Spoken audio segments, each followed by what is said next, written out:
Hello friends, कैसे हैं आप सभी और तैयारी कैसी हो रही है? चलिए देखिए, आज की क्लास में भी काफ़ी इंपॉर्टेंट क्वेश्चंस आपको हर क्लास की तरह मिलने वाले हैं और काफ़ी सारे 70 के आसपास क्वेश्चन आई थिंक इस क्लास में, तो बहुत बेहतरीन प्रैक्टिस आपकी हो जाएगी। तो देखेंगे, पहला क्वेश्चन देख लीजिए स्क्रीन पर। लाइक शेयर गाइस ज़्यादा से ज़्यादा कीजिएगा और सब्सक्राइब कर लीजिएगा अगर पहली बार आप चैनल पे विजिट हैं आपकी। तो Aristotle defines the following term as a means of mimesis और imitation by means of language rhythm and harmony. तो इसको क्या कहा जाता है? देखिए, ये सभी चीजें आती हैं, इनको कहा है इन्होंने पोएट्री कहा है, इन सभी चीजों को इन्होंने, तो बी ऑप्शन हमारा करेक्ट है। In what three ways does Aristotle differentiate various art forms from one another? अच्छा, कौन सी जो डिफरेंट आर्ट फॉर्म को इन्होंने जो है एरिस्टोटल ने डिफरेंशिएट किया है, तो कौन सी तीन चीजों को इन्होंने यहाँ पर रखा है? तो डी ऑप्शन हमारा बहुत इसमें सही है, by the medium, objects and manner of imitation. ठीक है, ये तीन चीजें हम यहाँ पर रखेंगे। What is the direct address to the dead, to the absent or to a personified object or idea? तो यहाँ पे जो है एपोस्ट्रोफी हमारा आंसर रहेगा, जो डायरेक्ट जो एड्रेस होता है वो इसी यही कहा जाएगा। What is the figure of speech when the real meaning is exactly the opposite of that which is expressed by words apparently? ठीक है, तो इसमें मतलब जो दिखाया जा रहा है वो मीनिंग नहीं होता है बल्कि डिफरेंट मीनिंग रहता है, तो आयरनी इसको कहा जाता है। ठीक है, आयरनी यहाँ हमारा आंसर हो जाएगा। What figure of speech has been used in the following line? All perfume of Arabia cannot sweeten this little hand। तो यहाँ हमारा hyperbole है, ये वेरी फेमिलियर है आप इस क्वेश्चन से, तो इसमें ज्यादा which of the following words is onomatopoeic? देखिए, साउंड की जहाँ पे बात होती है तो यहाँ कैरी, बियर, फियर नहीं है और बग भी है, यहाँ पे बियर है, फियर है, तो हमारा जो आंसर बन सकता है वो मुझे लगता है कि बग हो जाएगा, क्योंकि यही साउंड लग रहा है, बाकी तो मुझे नहीं लग रहे। In Poetics Aristotle says that tragedy involves the downfall of a hero and that downfall are affected by some error on the part of the hero. The error is defined as the missing the mark it is called। तो missing the mark देखिए हेमर्शिया, यहाँ पे हमारा answer बनेगा बिल्कुल हेमर्सिया जो है हमारा राइट आंसर है, यानी कि डी ऑप्शन पर आप लोग जा सकते हो। It is recognition or recovery। It is the moment when the hero passes from ignorance to knowledge। It is a sudden recognition of some fact about ourselves। It is, इसको क्या कहते हैं? देखिए, एनाग्नोरिसिस होता है। रिकग्निशन की जहाँ पे बात हो रही है, एनाग्नोरिसिस जहाँ पे एक प्रोटोगोनिस्ट है या उसको पता चल जाता है कि भाई मेरे डाउनफॉल का रीजन क्या रहा है, उसको पहचान उस चीज के लिए हो जाती है। This famous term is explained as purgation or purification।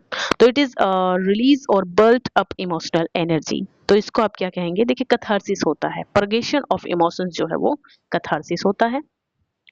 Yes, this term is defined as reversal of fortune. इसको पेरिपीटिया कहते हैं, तो सी ऑप्शन बिल्कुल करेक्ट है यहाँ पर। The literary art of diminishing a subject by making it ridiculous and evoking towards it the aptitude of amusement and scorn is called। बताइए, स्कॉर्नफुली जब किसी चीज को प्रेजेंट किया जाता है तो इसको रिडिकुलस बनाया जाता है, तो यहाँ हमारा जो आंसर है वो पैरोडी है। ठीक है, पैरोडी कहा जाता है इसे। What does the term curtain raiser indicates in drama? Drama में कर्टन रेजर क्या होता है? देखिए, सुपर नेचुरल एजेंसी, एक शॉर्ट प्ले होता है, डी पे जाएंगे, एक शॉर्ट प्ले होता है एक बड़े प्ले से पहले, इसको कर्टन रेजर कहते हैं। What is meaning of the expression avant garde? तो न्यू राइटिंग, कुछ इनोवेटिव लिखना राइटिंग के अंदर, तो उसको आप कह सकते हो new writing that is innovative. What is stream of consciousness technique? तो देखिए, स्ट्रीम ऑफ कॉन्सियसनेस होती है जब एक के बाद एक थॉट आपके माइंड में आते रहते हैं, ये एक ऐसी टेक्निक रहती है, एक के बाद एक थॉट्स आपके माइंड में आते हैं, तो यही मुझे ठीक लगता है, technique which depicts inner thoughts and feelings. Yes, another name for vers libre. देखिए, वर्स लेबर को आप फ्री या फिर ओपन वर्स भी कहते हैं। Aristotle explains that the medium specific to poetry is one that uses what? क्या कहा जाएगा इसे, इसका आंसर? तो ये हो जाएगा लैंग्वेज अलोन। क्या कहते हैं? एरिस्टोटल एक्सप्लेन करते हैं कि जो मीडियम स्पेसिफिक टू पोएट्री होता है is one that uses what? Language alone. How does Aristotle differentiate poetry from prose? जो एरिस्टोटल है वो पोएट्री को प्रोज से डिफरेंट कैसे करते हैं? तो poetry uses rhythm in the form of, ये हो जाएगा मीटर, है ना, मीटर होता है। अब जानते हैं पोएट्री में रिदम होती है, प्रोज में ऐसा कुछ नहीं होता है, तो यही डिफरेंस है। The object poetry portrays is what according to Aristotle? Man in action हो जाएगा। जो ऑब्जेक्ट पोएट्री है पोर्ट्रेज करती है according to Aristotle man in action को। ठीक है। The statement, namely, happiness is but an occasional episode in the general drama of pain, contains the figure of speech। देखिए लाइन भी आपको याद रखनी है। ये लाइन आपने एक नॉवेल पढ़ा है थॉमस हार्डी का। थॉमस हार्डी का एक वो कहते हैं ना कि द मैन ऑफ कैरेक्टर। अरे वो हेड रसर है ना उसमें, मतलब देखिए ना, नाम याद नहीं आ रहा मुझे। हेड रसर होता है उसमें, जो अपनी वाइफ को जो है 5 गिनीज में अपनी बेटी को शायद और वाइफ को बेच देता है। तो वो वाली कहानी है। देखिए नाम नहीं मुझे याद आ रहा है एकदम एग्जैक्टली, और बिल्कुल याद हुआ पड़ा है। ठीक है, चलिए। तो इसमें ये क्वेश्चन क्या है, happiness is but an occasional episode in the general drama of pain. तो ये इसमें बन जाएगा क्या, सही आंसर हो जाएगा आपका यस, मेटाफर है ना। ये हो जाएगा, मेटाफर हो जाएगा, कोई दिक्कत नहीं है यहाँ। Which of the following sentences has the figure of speech called apostrophe? तो इस फिगर ऑफ स्पीच को एपोस्ट्रोफी कहा जाएगा। यस, तो ये इसमें हमारा जो आंसर है वो ये हो जाएगा patriotism. What horrors and are done in your name. Identify the figure of speech in the following line. The pen is mightier than the sword. तो मेटोनिमी है इसमें, तो सीधा डी पे जाएंगे बिल्कुल। What figure of speech is in the man is no fool. इसमें कौन सी फिगर ऑफ स्पीच है कि man is no fool. Yes, तो डबल नेगेटिव है। देखिए डबल नेगेटिव जहां पे भी हो जाता है तो वहां आप रख सकते हो light to tease. Find the figure of speech, to error is human, to forgive is divine, antithesis है। The substitution of part for the whole is. Part for the whole कौन सा फिगर ऑफ स्पीच होता है, synecdoche की। The rhyming of vowel sound without rhyming of consonant is. देखिए वैसे तो alliteration होता है अगर किसी भी लेटर की बार बार से रिपीटेशन हो रहा है, लेकिन इसमें दो चीजें होती हैं, एजोनेंस से वाउल का रिपीटेशन रहता है और कॉन्सोनेंस से कॉन्सोनेंस का। लेकिन यहाँ पे हो रही है वाउल की बात, तो किस पे जाओगे आप, डी पे जाओगे, एजोनेंस पे। Which figure of speech is used in the following lines, alone alone all alone on a wide wide sea. तो इसमें क्या है भाई, मुझे लगता है एलिटरेशन है। ठीक है। What is the figure of speech in the following sentence? Authority forgets a dying king. Authority forgets a dying king. तो authority को एज अ पर्सन दिखाया गया है, तो यहाँ अब personification पे जाएंगे हम। Which author reported that Shakespeare had been a country school master? किस में ये जिक्र है कि वो एक country school master थे? तो देखिए जॉन ओब्रे ने ये जिक्र किया है।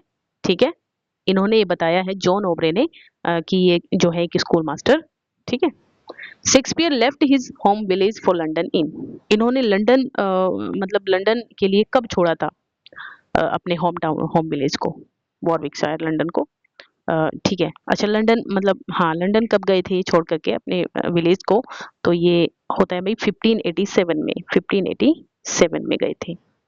रीचिंग लंदन, 1587 में लंदन जाकर के शेक्सपियर ने क्या ज्वाइन किया, यस तो इन्होंने ज्वाइन किया था बर्बेज कंपनी ऑफ एक्टर्स को, a option. On August 11 1596 one of Shakespeare children died at the age of 11। 11 साल की उम्र में इनका एक जो चिल्ड्रन था उसकी डेथ हो गई थी। तो ये भाई पहला ही है, हमें दिख रहा है हैमलेट की ही डेथ हुई थी 11 साल की उम्र में। Between what time period did William Shakespeare begin a successful career in London as an actor. एक एक्टर के रूप में कौन सा इनका टाइम पीरियड जो है वो बहुत सफल रहा है, तो ये 1585 से लेके 1592 का जो था, यही इनका टाइम पीरियड जो है एज एन एक्टर अच्छा रहा। Which period of Shakespeare's career life is referred as lost years. देखिए लॉस्ट ईयर मतलब इस टाइम में पता नहीं ये कहाँ थे, इन्होंने क्या किया है, तो इस टाइम पीरियड को जो है लॉस्ट ईयर कहा गया है लिटरेचर में, तो वो कौन से टाइम पीरियड रहा है, यस तो ये जो लॉस्ट ईयर जो जिसे कहा जाता है गाइस वो हो जाएगा आपका, देखिए डी वाला। ठीक है, यानी कि 1585 से लेके 92 का जो रहा है ये इनका, और मतलब successful career as an actor भी यही रहा है, तो दोनों को आप इसी को रखेंगे दोनों में। ठीक है। Which play bore Shakespeare's name as author first time. सबसे पहले जो है कौन सा वर्क था जो एज एन ऑथर इनका नाम सबसे पहले सामने आया, तो ये लव सिलेबस लॉस्ट था। When did Shakespeare rights his place, इन्होंने अपने प्लेस कब लिखे शेक्सपियर ने? तो इसमें तो बताने की आई थिंक जरूरत नहीं है, 16th और 17th सेंचुरी हो जाएगा। What was the theatre in London that Shakespeare was associated, London में कौन से थिएटर से ये एसोसिएट करते थे? तो ग्लोब से एसोसिएट करते थे लंदन में। तो Which one of the following theatre companies was owned by Shakespeare where he masterpieces were first performed? सबसे पहले इनका मास्टरपीस परफॉर्म किया गया कौन सा वो थिएटर था जो इन्होंने जो है जो जिसमें शेयर होल्डर थे, ऑन मतलब ओनर थे जिसके ये, सॉरी, तो ओनर तो देखिए ग्लोब के ही थे, तो ये बी हो जाएगा हमारा। Shakespeare purchased shares in the Globe theatre, कब इन्होंने शेयर परचेज किए ग्लोब थिएटर में? तो 1599 में शायद इन्होंने किए थे, है ना, 1599। What was the first name of the playing company Kingsman what William Shakespeare partly owned? देखिए इसमें partly owned थे, जो Kingsman था कंपनी, Kingsman में, तो लेकिन इसका पहला नाम क्या था इससे पहले? किंग्स नेम इन्होंने रखा, बट इससे पहले भी इसका कोई नेम था, तो वो क्या था? तो देखिए ये था भाई लंडन्स, इसमें है ही नहीं डी ऑप्शन, कोई नहीं मैं आपको बता देती हूँ यहाँ। तो इसमें जो ऑप्शन रहेगा भाई, ऑप्शन मतलब है नहीं, तो आप लिखेंगे लॉर्ड चैम्बरलेन, लॉर्ड चैम्बरलेन और चैम्बरलेन्स मैन, ठीक है, ये करके था, इसको याद रखेंगे आप। What happen to the Globe theatre, भाई ये जल गया था, बर्न हो गया था, it burn down. How is Sam Wanamaker 1999 to 1993 connected with Shakespeare, ये कैसे कनेक्ट थे इनसे? सैम वनामेकर, तो देखिए ये इस तरीके से कनेक्ट थे कि इनका जो विजन था ग्लोब थिएटर को रिबिल्ड करने का, उसमें ये जो है भागीदार थे इनके साथ। Where did Shakespeare retire to, कब रिटायर हुए, कहाँ पर रिटायर हुए शेक्सपियर? तो ये स्टैटफोर्ड एंड अवोन जो इनका जो है विलेज था जहाँ पर ये पैदा हुए थे। तो who opines there is neither is nor can be any essential difference between the language of prose and metrical composition, तो ये वर्ड्सवर्थ की लाइन है, कोई दिक्कत नहीं है यहाँ। The complete title of the poem Tintern Abbey is line composed a few miles above Tintern Abbey on revisiting the banks of the Wey during a tour July 13, 1798. Wordsworth revisited the palace in 1798. When did he visit Tintern Abbey first time? तो Tintern AB में सबसे पहले ये जो है पहले कहाँ मिले थे, है ना, 5 साल के बाद दोबारा मिले थे ये, तो इसमें बताना है कि पहले कहाँ पर मिले थे, कौन से ईयर में मिले थे, ठीक है ना। तो देखिए पहला ही है भाई, पहला ही हमारा आंसर है 1793 में। Who has called Wordsworth a model sorry moral eunuch, किसने कहा था ऐसा इनको, शेक्सपियर को, सॉरी वर्ड्सवर्थ को, है ना, वर्ड्सवर्थ को, शेक्सपियर को थोड़ी।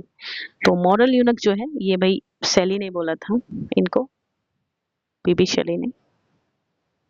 Who criticised Wordsworth for not following his on theory of poetry, तो ये टीएस सीलेट की स्टेटमेंट है।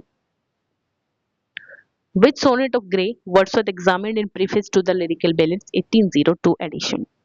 Which sonnet of Gray, है ना, तो मुझे लगता है बी ऑप्शन होगा, यानी कि on the death of Mr Richard West 1742। Who said Milton was on the devil's party without knowing it, तो आगे जाना ही नहीं है इसमें, तो ये सभी को पता भी है। Who praised Milton in his sonnet London 1802 in these words? Thy soul was like a star and dwelt apart, thou hadst a voice whose sound was like the sea. तो वर्ड्सवर्थ की पोयम है ये London 1802, या फिर to Milton भी कहते हैं इसे।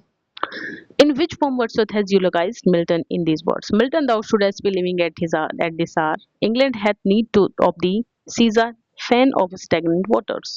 तो देखिए ये भी लंदन 1802 की बात है, इसी में इन्होंने जो संबोधित किया था मिल्टन को कि आपको जरूरत है, आपकी जरूरत है लंदन को। The ode on the morning of Christ nativity was begun on, तो देखिए क्रिसमस डे पर बिगन हुई थी और 1629 में। Who did Milton consider his master? देखिए स्पेंसर को मिल्टन जो है अपना मास्टर कंसीडर करते थे, एडमंड स्पेंसर को। Who is given solitary punishment in the Justice? Justice नाम का प्ले जो कि गर्ल्सवर्दी का है, तो इसमें सॉलिटरी जो ये फाल्डर को दिया गया था solitary punishment. In which play of Galsworthy do we have William Falder, तो ये भी अभी अभी बताया मैंने आपको, जस्टिस है। Galsworthy's work that earned him name and fame was, Galsworthy के जो वर्क थे जिन्होंने नेम एंड फेम अर्न किया है बहुत ज्यादा, तो वो क्या है भाई, कौन सा वर्क था? तो फोरसाइट सागा को रखेंगे आप इसमें, ये एक ट्रायोलॉजी थी।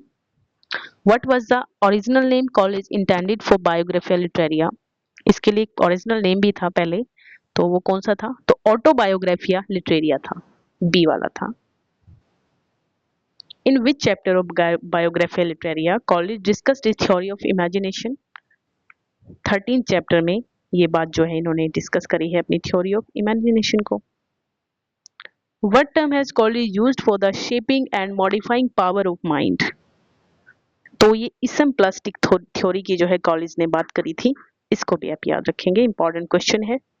लाइक शेयर कर दीजिएगा गाइस, क्योंकि वीडियो में भी थोड़ी बची है, तो बिल्कुल लाइक शेयर कर दीजिए अगर आपको बेनिफिट मिल रहा है क्वेश्चन से कुछ। Who says that the last chapter of the book biography Literaria placed college in the first flight of the critics, तो ये बात जो कही है ये एल्बर्ट ने कही थी।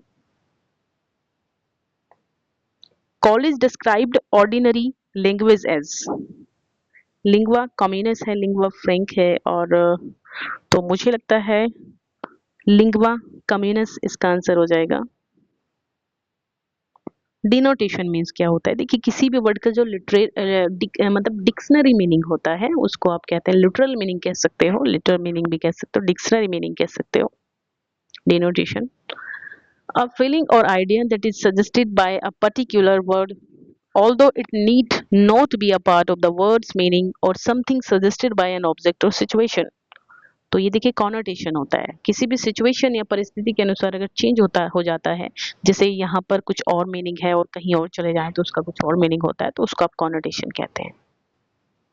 A sudden and surprising action or turn of events, especially in a play, coup de theatre होता है ये। Abraham Cole is known for inviting the metrical form of call and odd, ठीक है, call and odd की बात हो रही है यहाँ। A report of something such as a political situation or system or a person's work or ideas that examines it and provides a judgment, especially a negative one, such a report article is called। Yes, तो ये हो जाएगा भाई critic कहते हैं इसे, ठीक है, critic. The choice and use of words and phrases in speech or writing, ये होता है diction। A forceful and bitter verbal attack against someone or something, इसको क्या कहा जाएगा? एक वर्बल और बिटर अटैक कहते हैं, डायट्राइब कहा जाता है इसे, डायट्राइब। A vowel sound in which the tongue changes position to produce the sound of two vowels। Yes, तो देखिए इसको आप कहते हैं डिप्थोंग, है ना, जहाँ पे चेंज हो जाती हैं। The first version of the poem Resolution and Independence 1802 was written under the title, देखिए लीज गैदरर जो है इसका फर्स्ट वर्जन है, टाइटल है। In which poem Burns and Chatterton are mentioned, तो ये इसी पोएम में थे, रिजोल्यूशन एंड इंडिपेंडेंस में ही हमें ये दोनों देखने को मिलते हैं, है ना।